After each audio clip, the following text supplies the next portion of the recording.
Greetings, everyone. What we're going to start now is the week 4 lecture. The previous lecture was not week 4. I mistakenly described it as week 4, but it's actually week 3. This is the week 4 lecture, and it's going to be looking at some themes associated with 1619. A couple of key themes based on some of our conversation in class today. Having said that, we'll go ahead and get started.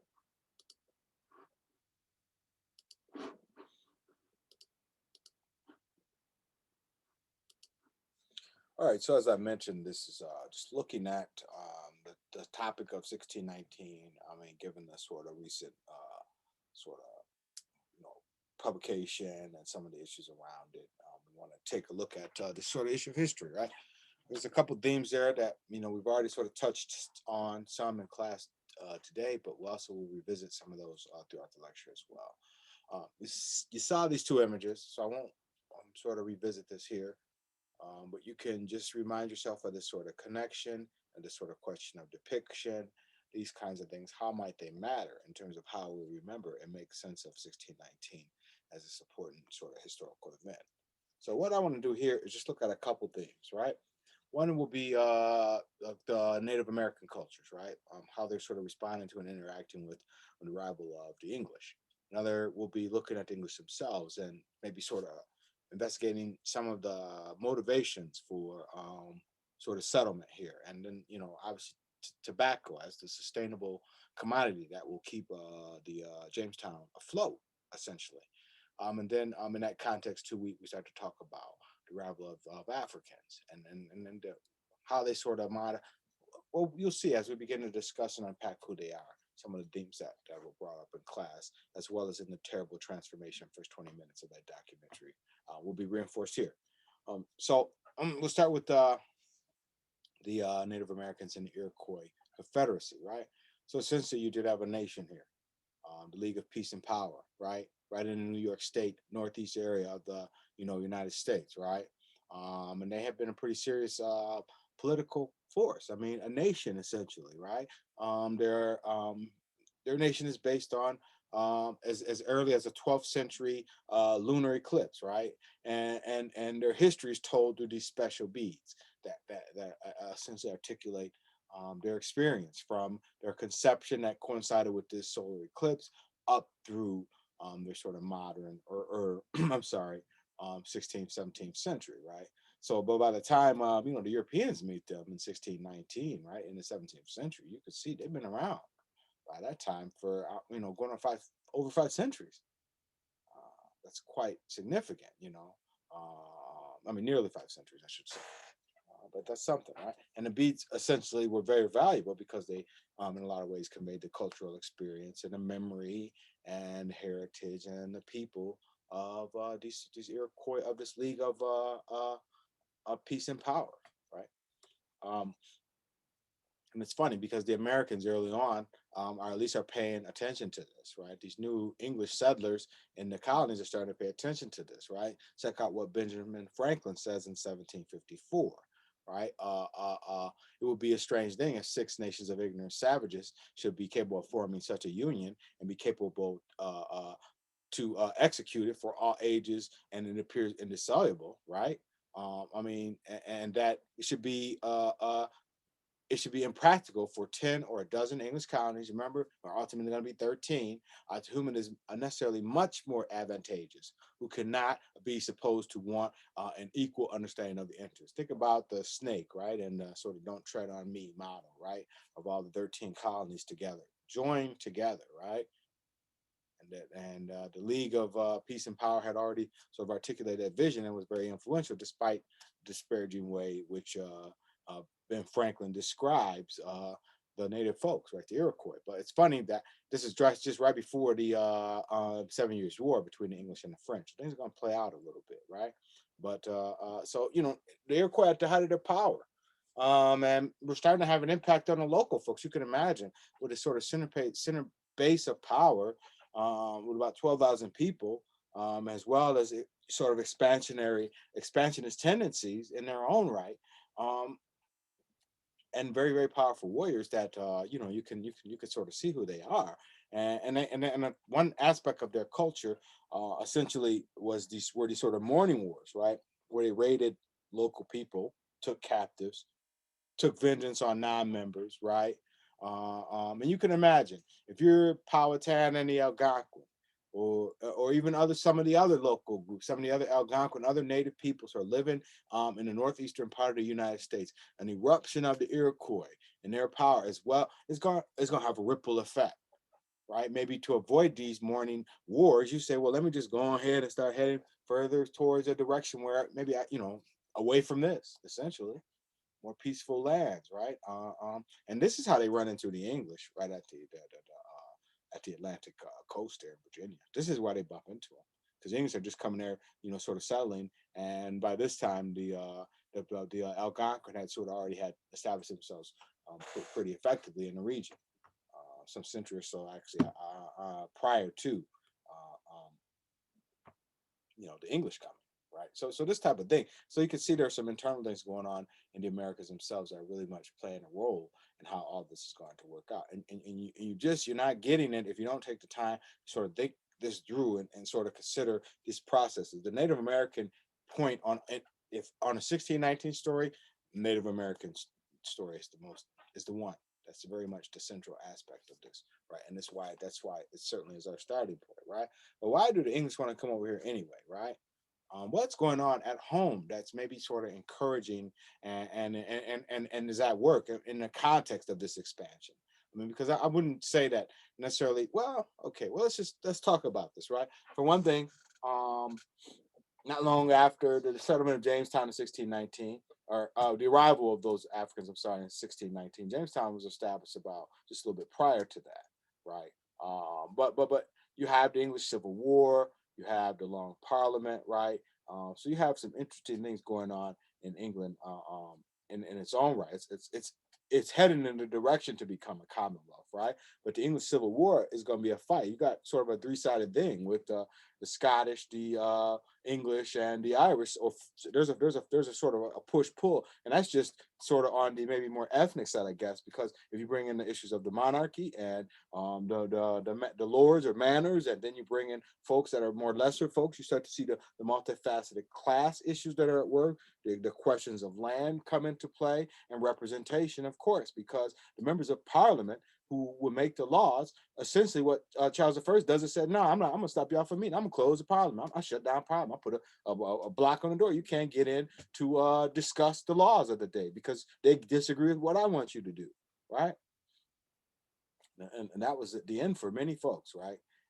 And so the result is that you have his beheading by Cromwell, and Cromwell becomes the sort of leader of this sort of very much reformist movement. But in the wake of these changes, and in the wake of the beheading of a king, right? You have sort of a quasi martial law system, and certainly liberties are very much being limited. And abroad, it's having an interesting impact because it's more, I won't say militarizing, but I would say it's definitely sort of compartmentalizing England's advance in it as part of its first empire, right? During this era. It certainly is a part of that, right? So the Navigation Act and this idea of mercantilism, it sort of reinforces maybe the economics of the day, which is that, folks buy exclusively from within their own colonies, right? And this is one reason why, again, the English want to have a sort of real authority over Jamestown and over, the Carolinas, the Georgia, these other places once they start to come online as early colonies. England wants to control them. They want the research. They want whatever these colonies can produce. They want, right? And it's likewise with the Dutch, with the French. The Dutch, to some degree, sort of modify some, I should say, because they're the ones who really say, you know what, the best way to do this is to trade with everybody, right? They were more expert traders, but these larger states oftentimes wanted to control and constrain in terms of their sort of systems. But anyway, I don't want to get too far off track there. But just these are some of the aspects of what's going on in England that's coming into this beginning of the 18th century, right? The Glorious Revolution, ultimately, right? When the descendant of Charles I, essentially Charles II, tries to, I'm sorry, James II, I said that wrong. Essentially, tries to do what his father, his father did, and essentially tried to tell the parliament they can't meet. Um, you know, further restrictions on the acts of parliament and the door and more sort of efforts to take more authority as the king. Trying to sort of pull back the prior advances of the prior era of violence and tension. And one of the things that comes out of that is the Glorious Revolution. And many people, when they talk about England and the Bill of Rights, they maybe they'll talk about the Glorious Revolution, maybe not talk about all the stuff that will lead up to it. I mean, and although the Glorious Revolution, there's a little bit less violence, there's as much tension, and there is some even in those moments in 1688, but less so than the real like violent revolution that you would see, the one that they just fought 2 generations prior. So it's still this is in part why there isn't sort of renewed fighting again, right? And what's agreed, which is that the king or the monarchy rules with the consent of the governed. That is the beginning of the end of sort of if you see Elizabeth now, and although they have authority, it's more cultural authority. It's sort of traditional authority. It's not very real political and economic, or let's say it's less than what it once was, considerably less, right? Because the Bill of Rights is the Commonwealth, the nation now. So again, these are where ideas of nation are being crafted out, and it's so funny that again, if you think about how you got the League of Peace and Power, the Iroquois nation, that's a nation too, right? Which sort of notion of nation, sorry, will bear up, right? Something like the Iroquois or this new parliament or new commonwealth, sorry, that will emerge in the context of the English Civil War and the Glorious Revolution, right? And what becomes sort of features of this new system, division of power, freedom of religion. It's hinting at what's to come. I mean, again, this is why the English will say to the Americans 100 years later, "Why are you guys crying? This is, you got liberties, you got a Bill of Rights here right now." This sort of thing, right? Uh, um, Other features of this sort of at home stuff that's happening in England that's having to reach out across the Atlantic Ocean is the questions of religion, and they really get come to play, especially in terms of trading and who you trade with. And you'll see this very soon when we talk about the actual events surrounding the arrival of these sort of what they call the 20 or so odd Negroes who arrived at Jamestown 1619. These issues are at work in some of this, right? The tension over religious affiliation is a real issue. And even within the Protestants themselves, they sort of have a rift. The Puritans and the Calvinists have broken away from the larger body because, in a way, they start to see Catholicism, the larger body of Protestantism, all of this they see as really decadent and the old way, the old world. It's not going to change. This is how it is. And so many people start to say, we got to go. The Puritans, if you were going to use that term, uh, uh, um, they ultimately began to say that what, we have to create a new world. We got to leave this. We got to leave um, the old world and create a new one. Very much in a very real way. That's what they believed they were doing. And think about it. They literally went all the way across the world to do it, or tried to do it. There's just all kinds of issues there, right? With the presumption that you went somewhere where no one was, right?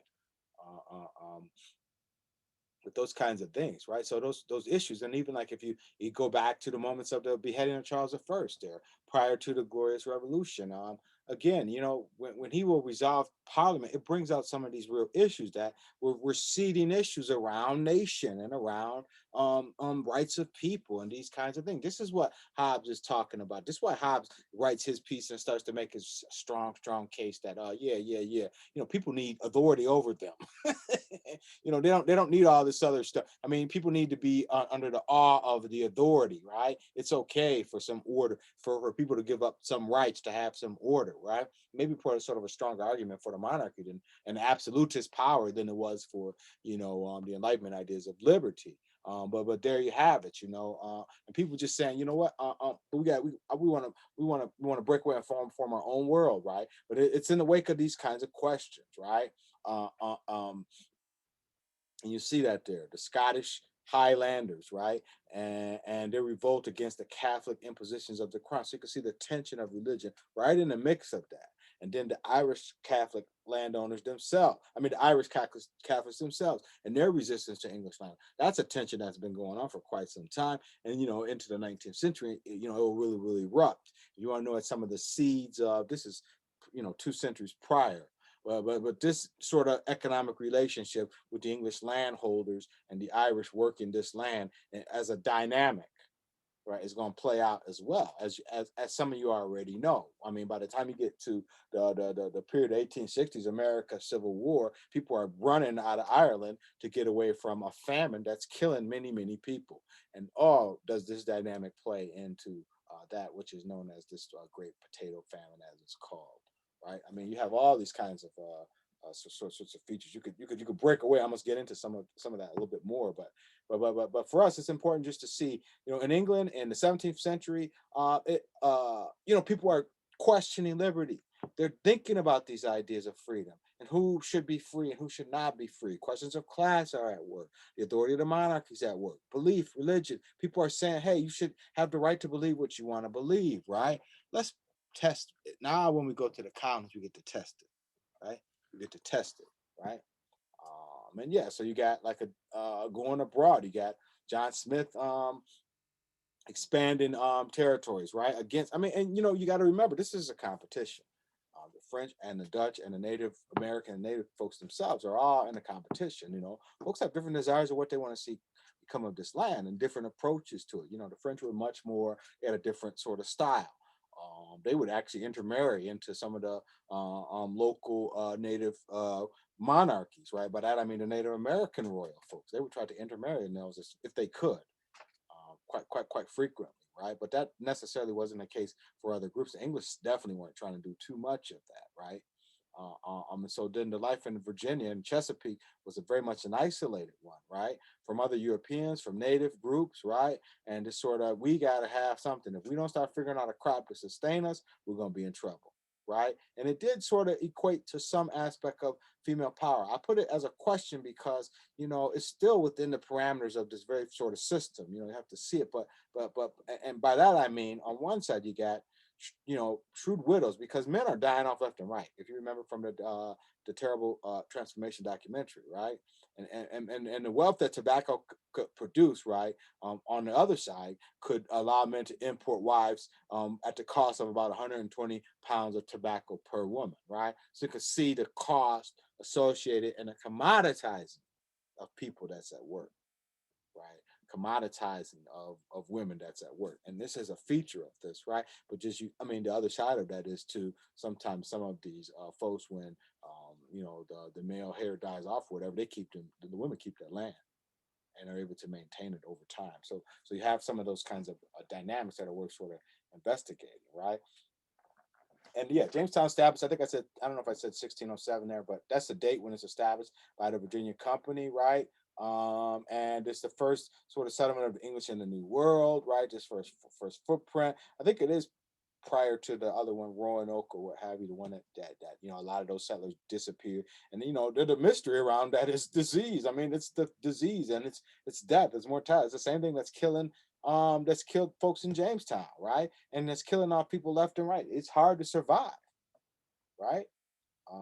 And in the midst of that, you got the Powhatan, I mean the Algonquin, led by the Powhatan, who have their own desires on expansion relative whatever the English settlers are doing here, trying to expand out. They have their own desires too, right? And so the tension of this all coming together, as well as the Spanish, right? But disease and conflict will play right into everyone's piece, right? People love to tell the story of the American general. This, and it's actually a bit later, who they say throws the cloth with smallpox on some native folks, and they're like, this is such a story of the use of bioterrorism or whatever. No, it isn't, because what had happened when he did it, right? I mean, everybody got sick. All his soldiers, some of the native folks got sick. Everybody else got sick, right? So this type of thing. But that just reminds you that it wasn't something that necessarily was under anyone's sort of control or power, right? So just to be clear there, right? But the tension between the various competing Europeans, the local folks knew how to sort of turn that to their advantage, certainly, right? Uh, uh, um, and there's a moment there where really it's the natives who will save Jamestown. They'll provide the sustenance for Jamestown, and it's a celebratory piece. I mean, you do have divisions of a Jamestown that's able to survive and that learns from the native folks how to survive, and then being able to reap the benefits of that collective effort to survive, even over 1 or 2 seasons, being able to say, "Wow, look all we were able to do." People join together, celebrate. We help you, you help us. The issue in the backdrop is you got to make profit here. This is driving the Virginia company. The company's getting letters from home. What's up now? Where's my money at? How's it going today? What did you do today? I mean, that's why they keep very descriptive accounts of their day-to-day activity, because when it comes back home, that's the stuff that she's going to be used either to show you've been working or you haven't. Right, this kind of thing. So people have to be very clear in their documentation how you're using money and resources and things and this sort of stuff. Right. I mean, like, but it's in this world that you got this sort of story of Powhatan's daughter Pocahontas, and then and this whole story of her meeting John Smith, and this whole interchange where they in part will sort of work together to help fulfill the destiny of a new America. I guess I don't know how you read it. I mean, and even further, more critical looks like there's this that New World piece that they always show. It's Colin Farrell. I mean, and then it's this very the person who plays Pocahontas. They show this very sort of depicted beauty, and then they're swimming in the water and all this stuff, and you get this whole idea. It's very nice. It's very beautifully shot. But the thing is, it's just a lot of real myth making. At least according to what many historians have said. And I put, Daniel Richter's book, Facing East from Indian Country there. If you get a chance, take a read of it, because it really, you can see, like, one of the first things they point out is that this is just a made up story, right? They said essentially John Smith was probably, he was no Colin Farrell. He probably looked more like, I don't know. He was a small, little short person, right? Shorter person. And he was way older. And in fact, Pocahontas may have been about like 10 or 11. She wasn't 18, 19. So that puts a strange look on how, they might have intersected, if they actually even intersected, right? In that way. So you got all these questions of that narrative. But just think about how we process historical memory via a Pocahontas figure. What does that sort of do to Native history and all these things? And you say, well, wow, this is about 1619. That's right. It is. This is the feature of this, right? This is the feature. And the big money turn is that tobacco, right? Tobacco, you got to use the tobacco, right? It's funny because even early on, there's a lot of restriction to the use of tobacco. And people are saying, I mean, the King James himself says he writes something called the counterblast to tobacco. This little image here to the right, I think, is the pamphlet of it, right? Where he sort of says this is a bad thing, you don't want to use it. And part of his disdain for it, right? You can imagine, because the Spanish had it and it was good, and they were growing it up on their Caribbean colonies. They had it at Bermuda. They had it in Trinidad. Remember, those were all Jamaica. Those were all Spanish before they were English, right? So they were there growing it out, and people smoking. Oh yeah, we like it. I mean, it is true that back as far as back as the Vatican, they were talking about, yo, this is new. I mean, yeah, we like this. Can I get another one of those cigar or smoke so I could drink smoke? They would call it. I want to drink more smoke because it gave you a nice little buzz, right? And people were into it, and it was big money, right? But the English didn't want that. Remember, the English are Protestant on the Protestant side, so tobacco itself becomes a issue of religion. I mean, and so no, we're not taking that because it's Spanish. But what changes it? John Rolfe, right? Comes across this very nice tobacco, apparently developed in Spain, but brought either from Trinidad or Bermuda. Sort of story goes, but whatever it is, he stole it. I mean, that's how he got it, and he found out that what he stole grew well in the English settlements of Virginia, right? And it compared favorably, grown in Virginia, to the stuff that was grown in Spain, or I mean, grown in the Spanish breed that was grown in Trinidad and Bermuda, other places. So yeah. Now the English got a tobacco now. So now it's good, right? And they could achieve its mercantile visions, really, this sort of direct linkages. You could get the tobacco to England. Not only can people there locally smoke it up, but now you can use it because this is a big Atlantic commodity. It's another one. It's not gold. It's not going to be as powerful and significant as gold, and literally turning the Atlantic wheel, but it will play. It definitely runs the spokes on this thing, right?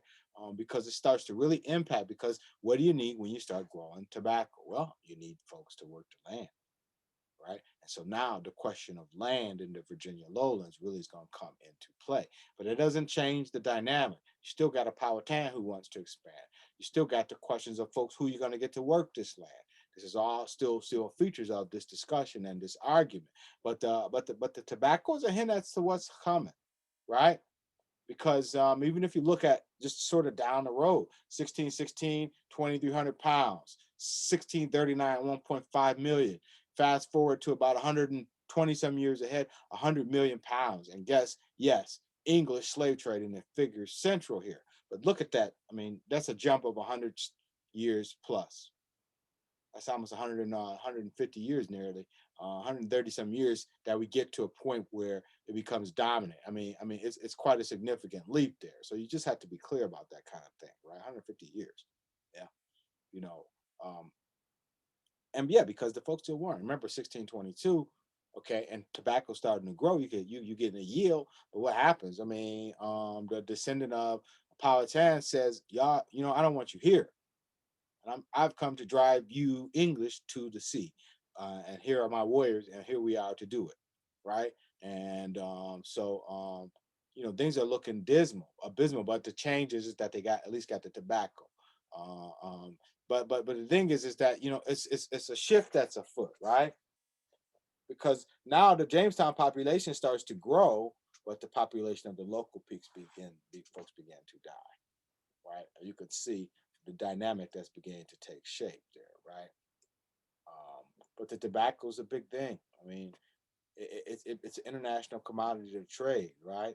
Sekou Amadou. I mean, and this shows you how early, because that's Futo Toro in upper, like in the Senegal area there, right?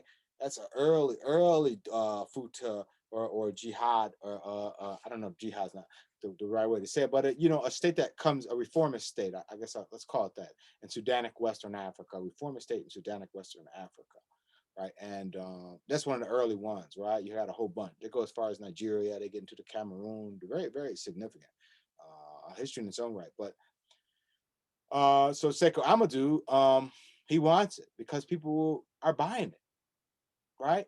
And there's pretty good evidence that locally people have growing tobacco too. In West Africa, they're growing their own tobacco as well. But again, you got now people who want to grow it as a commodity, right? Not and so they want to bring it in large numbers, right? And so you sort of can feed a local appetite. And if you got larger supply, I mean, you can see how you can make that to your benefit, right? And on the coast there, what was called the Guinea Coast, right? A slave could be purchased for 6 or 7 rolls of sweetened tobacco, each weighing about 75 pounds, right? So, you get some measure of the sort of viability. You could purchase an English woman, maybe perhaps for about 120 pounds worth of tobacco, while an English or a slave could be brought for about 75. Well, 6 or 7 times 75, right? So you're somewhere in a range of up about, what is that, 400 and some pounds, right? That kind of thing, right? So you get some ratio, maybe 4 to 1 ish, sort of in there in terms of where you might come out at, in terms of the ratio of the slave to a woman. If you want to know that, there's that sort of evidence. But the main piece there's a takeaway for me is, again, man, the commoditizing of the people, right? And the using them just as you would the tobacco, or the gunpowder, or the guns, or the metal, or the iron. You just basically have reduced those people down to something that's just a commodity, or the gold, right? So this type of thing, right? But as the slave trade really starts to catch its peak, and we're talking maybe mid to late 18th century, it's really picking up. For example, you have Brazilian traders, and this is the thing. By this time, you got folks who are some of them are of African descent, right? Who are actually sailed up in these slave ships, hundreds of slave ships going back and forth, up to 100 slave ships every year between the Bay of Saints in Brazil and the port of Ouida on the Bight of Benin, in what is the modern day country of Benin, right? So, I mean, you got some very interesting stuff going on. But that trade is fed by the tobacco, right? There's a clip in when they show in Dahomey. I think Henry Louis Gates is interviewing a friend of mine who actually I've known for quite some years, Martine de Souza, who's a great scholar herself. And she says, where you're walking on the shelves. you're walking on all the pipes. You could literally reach down and pick up out of the ground an old tobacco pipe from the 17th, 18th, and probably 18th, 19th century more so, that had been used and was purchasable right there on the coast, right? So that in itself just speaks vibes in terms of the value of this tobacco trade, right? But you need people to work it, right? So you could produce a lot of it and get it in this sort of Atlantic market and get it over to some chiefs or folks in Europe or some chiefs in West Africa or traders, you know. Um, but you can't do it without. You need people. You need people, right? And so, and Virginia Company knew it. So they needed folks who could come and fulfill that manpower need, right? And so they would get poor, landless boys, but also men and women, boys, girls, everybody, to indenture themselves in exchange for passage on the ship, right? So we'll give you the passes. You're gonna make great money when you get over here, but your goal is, I mean, but the price of your trip is 7 years labor. That's the price, right? And it's exploitive. 7 years labor just to take a trip on a boat. I mean, even if you just sort of say, well, yeah, I don't know, whatever. Would you pay 7 years to fly to freaking Africa or something? No. I mean, I don't know. That's just it's exploitive. And you say, well, you're just reading it from 2020. I mean, 2021, what have you? I don't know. Maybe so, but I don't know. It's like I'm a 7 to 1. I mean, you're giving 7 years of your life away for a 30-day trip. Folks had to know that that was a bit exploitive at the time. It makes me wonder what the literature has to say about that. The historical literature has to say about that. But one thing that we could sort of pick up on is that, well, a lot of people must have didn't believe it because they had to use extreme methods to get people sometime to work, right? I mean, they used to would wait on the docks in England, at different port cities. And in those taverns, people were being there getting drunk, and you could tell the folks who were there, who were poor, who maybe had less, didn't have land, didn't have access, might be sleeping on the street, sleeping in a house with a bunch of other, I mean, barely making it, barely able to survive. And you know, um, somebody's in a tavern drinking, they pass out. Maybe you drug what they're drinking, and that person, you take them out to, by the time they wake up, they're 30 miles out to sea on their way to a whole new land. And they did that to men and women and children. I mean, you could be taken very, very quickly, especially if nobody was claiming you had no control. But this is really just tells you the sort of degree of folks who are arriving to the Americas in these moments, right? Yeah, you have very wealthy elites who come with power and resources and the money to round up landless boys and get them into labor roles and this kind of thing. But you got those other folks those are the ones who are the landless people and the poor who are coming from Europe who don't have much, right? And you better believe that the planners and others with resources and money could say, yeah, well, we're gonna try to take advantage. As they say, labor is infinite, right? You could imagine people taking advantage of the system. Well, I'm gonna make you do one more year, abusing, taking advantage, renting out labor to others, right? But they needed it so bad. That's the way it was because the labor was so desperate, right? And that's why even sometimes you had folks who came who had violent histories or were considered politically invalid or whatever, what have you. They were arriving in pretty significant numbers, that sort of thing. And so and it was so bad that they were sent to Powhatan's successor, and that's partly what leads Powhatan in 1622 to come out with his army and say, you know what, we're coming here to fight and try to burn you guys out and get pretty successful. Jamestown builds itself back, but it's crippled.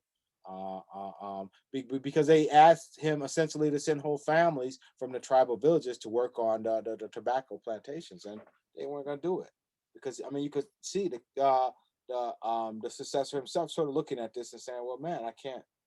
I mean, they're still in land, and then they want us to take our people to work that land, and then they reap the benefit for it. I mean, it just isn't. It's not acceptable, right?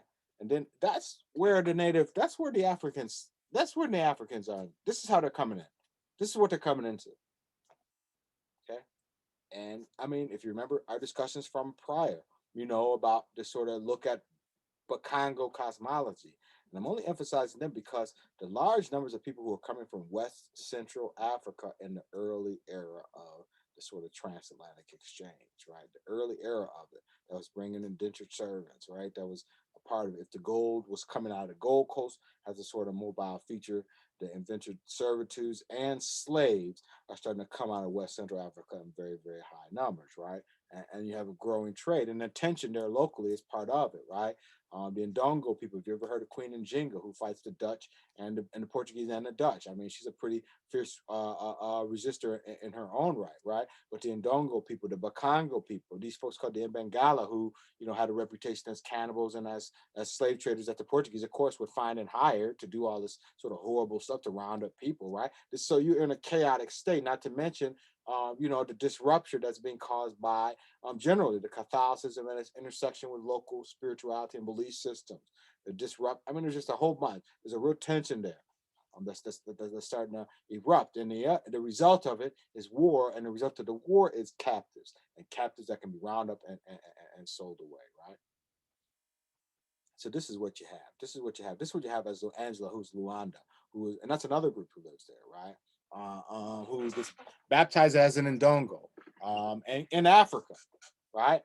And so already she's been exposed to Catholicism even before she even gets aboard this frigate, the Sao Jao Bautista, right, to take her trip, right?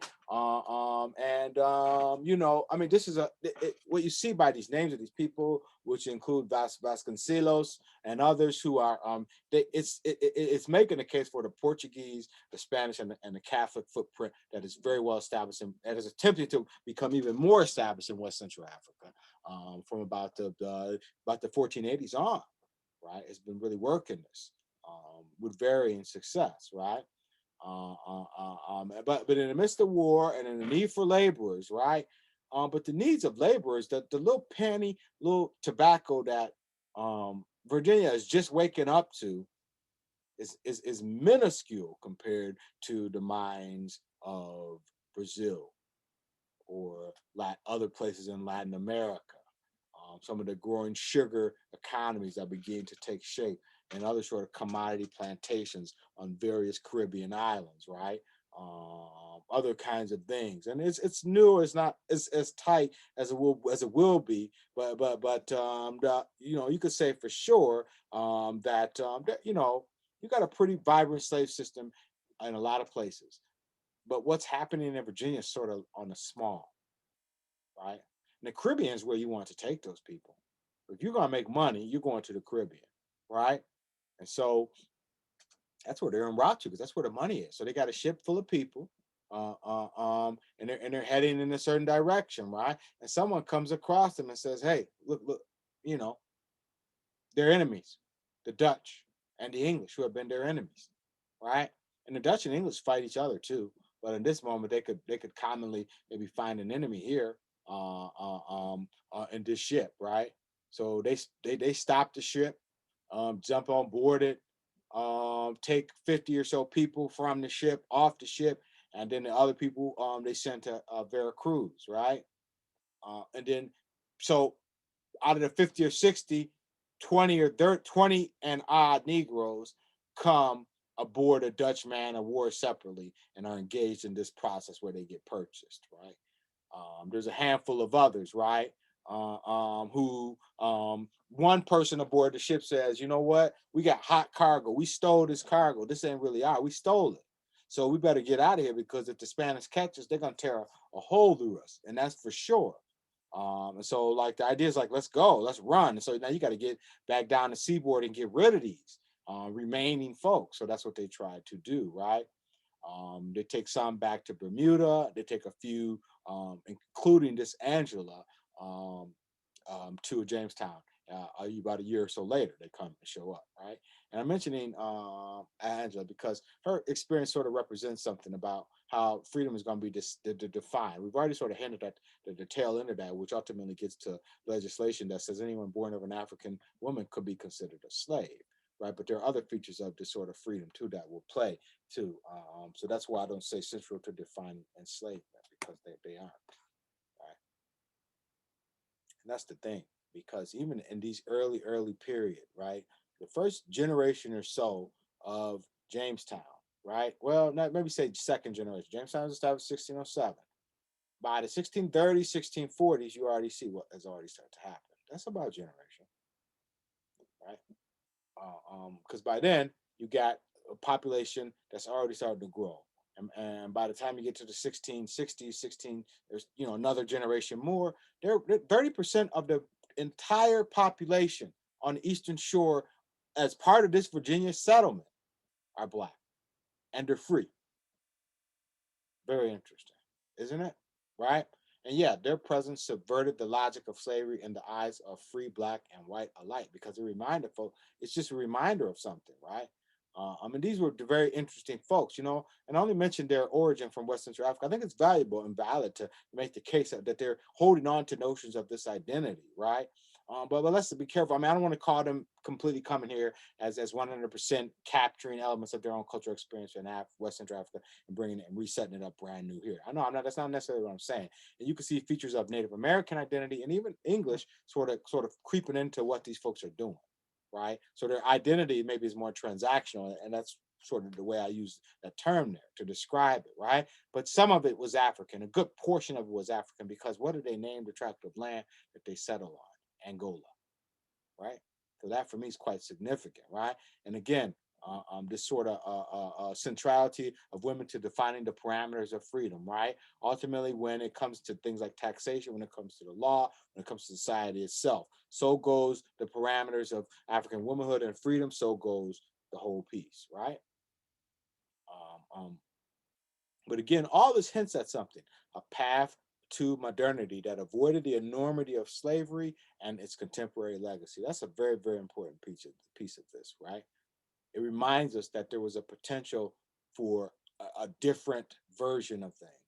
Something different could have happened. It reminds us of that, right? So for that, you want to sort of highlight that and the context and the importance of that, right? And again, I mean, we talked about this in class. I won't go into a lot of detail here, but just reminding me that I know my own ground and I work when I please and play when I please. That is not a slave. That's not even an indentured servant. It just reminds you of the level of autonomy that this guy must have been able to attain, right? From as early as his arrival in 1621 aboard the ship the James, right? A captive, right? But he's made an indenture. But that's again the story of his captivity is an interesting one, and one that deserves more scrutiny and investigation, right? And the year after he arrives, there they come through. The Powhatan and his people tear a hole through Jamestown, nearly destroyed Jamestown, right? But Anthony survives, he and his wife. And so, yeah, they could buy up 250 acres of land because probably nobody else couldn't do it, right? And they start making money, right? But again, like there's a fire in 1653, and one demonstration of that, the authority that they have is that it's believed. I think the case is that Mary Johnson starts the fire, but they don't get any tax. They're not accused of any sort of wrongdoing, and this is reminding us that of the authority that the Johnsons began to attain, right? Uh, um, and you do have two events that begin to tell us that, this autonomy that had been in existence, that was a feature of early America. Because guess what? The Dutch had New Amsterdam, although we look at the picture there, they had something called half free. So there was a very real negotiation of how the level of freedom folks could have, and that was up until the English come there in 1670, right? So you talk about New York that had a pretty regular population of folks who were considered quote unquote half free and free up until 1670 and living in New Amsterdam. Right. So even that picture that we saw there is, and even that's a further sort of reminder of its inaccuracy. Right. But these two advances, there's two people, they both named John Punch and John Castor. And so goes the Punch and the Castor, so goes slavery, right? Because Punch is caught running away from his indentured servitude. He and a Dutchman and a Scotsman, right? They all three of them get caught. Probably got out there in them lowlands, realized, it's harder than whatever happened, they come back, they're all whipped, right? 4 years added to the indenture of the Dutchman and the Scotsman, but Punch is ultimately made a servant for life, right? That's very, very telling. It's the system starting to use race as a way to sort of further constrain some things. Another one is John Castor, right? He was called the Johnson's Negro for life. Now, again, this is so he's owned by them essentially, by this definition, right? But the Johnsons, you have to recall, as I keep saying, that they're old planners. They're called the ancient lot livers. The ancient livers, the people who've been living here for since time immemorial, right? You could claim it. Bound by strong kinship ties, right? So Castor, they let him go at one point, and then and about another 10 or so years later, they come back and take him and say, you know what, we re-enslaved them. So I mean, just think about all the sort of features of what's could be going on here. There's a lot to be learned from this. There's a lot to be drawn from this. Those who would presume, I mean, it's giving us a lesson about how slavery and power works. It's showing us where race features, but where race does not. It's showing us that slavery and race didn't have to be bound together, but they ultimately will be, but they didn't have to be. It's important to know that, right? 1650s, the Johnson family, between members of the family, owned some 900 acres of land. They got African and white indentured servants, right? I mean, what you see at work here is that the issue of patron-client land plays, right? You have black owners and white gentry. This is what we're saying here. So it's a different dynamic that maybe we want to sort of look at, right? And after Anthony dies in 1660, they move, but Mary still maintains the lands. You have these very, very interesting kinds of things at work. We don't talk much about them, but they provide us very real insights into some of the parameters of this system, right? And so does Bacon's Rebellion, because another facet of this is a class facet of this, right? And you could just imagine this. I mean, I'm already started to talk about it. You come here as a landless peasant, you know, maybe you join the militia. You were tough on the streets in London and knew your way around weapons and guns and things, and joined a militia here to help protect the burgeoning Jamestown colony from Native Americans. Maybe you were part of you were fighting to save during Powhatan's uprising, right? You barely survived, but you didn't fare as well as Johnson did, right? And so now you get to a point where they're asking you to go fight again, and you're sort of maybe in a space where no, I'm not going to do it again.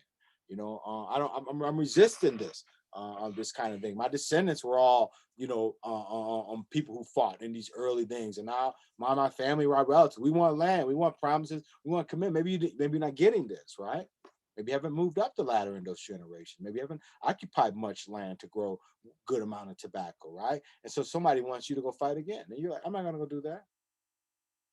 Or better yet, if I'm gonna go fight, I'm claiming the land for me, not for the central government or you elites to divide up and to pat me on the back and say, thank you for sending my son to go die or whatever, what have you. But here's your reward. But it's not land. And there's tension. And see the thing early on, and this reminds us about what's going on. And this is another lesson for us today, right?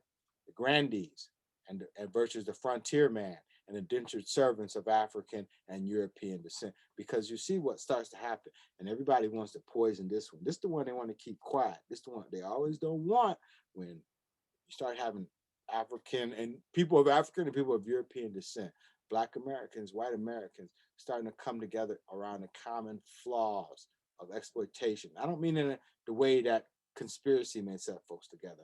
I mean in more critical and real ways that deal with problems and questions in more real ways. You don't need conspiracy to question why it is that certain folks go fight wars and others do not. They're made officers. You don't need conspiracy for that. You don't need conspiracy to make the case for maybe the expropriation of land for some folks and indentured servitude over generations for others, right? And these are the things that sort of come to bear. You want to hush that because that one spells the end of for it all. That one means if that voice gets going good, you know what you're going to end up with is what it could have been in the first place, right? Which is somewhere where there was at least a better created state that wasn't constrained to slavery that figured out how to exist. I'm not saying it's gonna be perfect utopia. I don't believe that maybe we necessarily can create something of that level, but you could definitely modify it so it works a little bit better than it did right there. That wasn't the choice, right? And by the fact that you had continued uprisings, it's a hint at things. People wanted to quell that voice. And before the politicizing of it could turn it into this, that, and the other. I don't mean that how people today can look back and say, "Well, our forefathers this, and this," because they're sometimes microscoping aspects of this. They don't want to talk about the whole truth of this, about how Africans as who are slaves, Europeans who were poor or maybe even wealthy, got together and said, "You know what? Nah, let's talk. Let's figure this out. There's better ways to go about this, right?" That kind of a voice. This is the one we don't want to maybe want to wrestle with. with a more honest eye. But again, the way to quiet that is through this. I mean, and we talked about it in class, so I won't go in much detail. But if you can make the case that people, that one, Christianity doesn't absolve you from enslavement, and that based on the condition of the mother, in particular, if she's of African descent, then you're going to be a slave. Now you got something that you can use to counteract a growing consensus or corroboration between Africans and Europeans that may look past these categories, right? How do you reinforce a difference and further a separation? Well, through the law in this way, and use it this way, right? And perpetuate this sort of idea, right? And the legacies are, yeah, I mean, the case, at least for justifying the slave system, is early on becomes integrated with the American system, right? And that's unfortunate, right? But just remember though, I mean, how this thing gets going. People coming here as black and white indentured servants, not slaves, and no, indentured servitude isn't the best thing. It wouldn't have been the greatest experience, as we've discussed. But by the same token, they're not slaves, and it gives you sort of an understanding of people's more autonomous and more mobile lives. No, they weren't people coming over here as enslaved Africans. They were not necessarily enslaved; they were captive. There's a difference. It's an important one, because enslaved presumes that those people were slaves when they left Africa, but they may not. Angela wasn't enslaved when she left Africa. Angela was captured in a village, made captive, and brought here as a captive. That person was kidnapped. That's not a slave. And if that person becomes an indentured servant and works 7 years and gets out of that indentured servitude after 7 years, that person was kidnapped. That person's labor was exploited. But be careful how you describe that one as a slave. Think about how and why that's a slave and how that's different from other forms, right? That's very important to us, right? So yeah, we need to remember that Europeans and Africans arrived in the land of Native American peoples as paupers, as religious dissenters, as wealthy prisoners, as prostitutes, as kidnapped, as slaves, as royals. All kinds of things are coming here. We need to sort of see that up and downness in terms of belief, in terms of social station, what have you, perception of politics, all these sorts of things sort of play, right? And even what Washington Irving writes, and he writes this about 1820. This is 200 years later. So why is it still relevant? And that's a time that slavery is at its height. Slavery definitely in America, in North America, now you're talking about a chattel system that really has taken its teeth there, right? The end of the American Revolution, what is called the era of good feelings, which was essentially the sort of strengthening of the slave system, right? Manifest Destiny, the growth of King Cotton. Yeah, we're talking about a strong slave system. There's still mobility in there, though. Why would Washington Irving write that in 1820? Why would he write the Negroes talking about 1619? He says the Negroes are like monks of the dark ages, engross all the knowledge of the place, being infinitely more adventurous, more knowing than their masters, carrying on all foreign trade, making frequent voyages in canoes loaded with oysters, buttermilk, and cabbages. They are great astrologers, predicting the different changes of weather almost as accurately as an almanac. Why would Washington Irving write that? Say that some 2 centuries later, right? What's the point? I mean, I'm not saying that he's was some advocate or abolitionist or not. I mean, you can look into his history and see sort of where he is on that kind of thing. But just the idea of this history is important, that kind of thing. And that's a feature of this identity of these people that are being described here, right? And we want to remember that even as captives, the mobility, the autonomy, and this sort of, that's a truth. There's a real truth in that. These folks. I mean, why were the black uh, guides and pioneers the most helpful resource for the British, right? When they were fighting the Americans during the American Revolution, because they knew the land like the back of their hand because they had been working on it by the time we got to 1776. So this kind of a thing, or 1776, right? So even slaves know, right? And we have integrated communities of black and white. That's what that's what the lowland Virginia was there for a while there, right? Voting rights and legal protections in Virginia. You see when they start to go, right? North and South Carolina as well. Georgia, folks were able to vote up until about 17. I want to say 1740. I know it's early part of the 18th century. And so yes, there's aspects of free blacks here through indentured servitude who were free and gained their freedom and remained free. No, I don't want to downplay the violence and the horror that brings the majority of black people here as captive people, right? But I don't also want to downplay those folks who could navigate. And I mean, and were successful at navigating for whatever reason. The horrible slaveocracy that will be 19th century American slavery, right? But that's later. Before 1700, you couldn't sort of bind race and slavery together the way people remember it to be, right? Gender and class were the features, right, less about race, more about servants and owners, essentially, right? Black, and then this sort of dynamic: black servants and white women, right?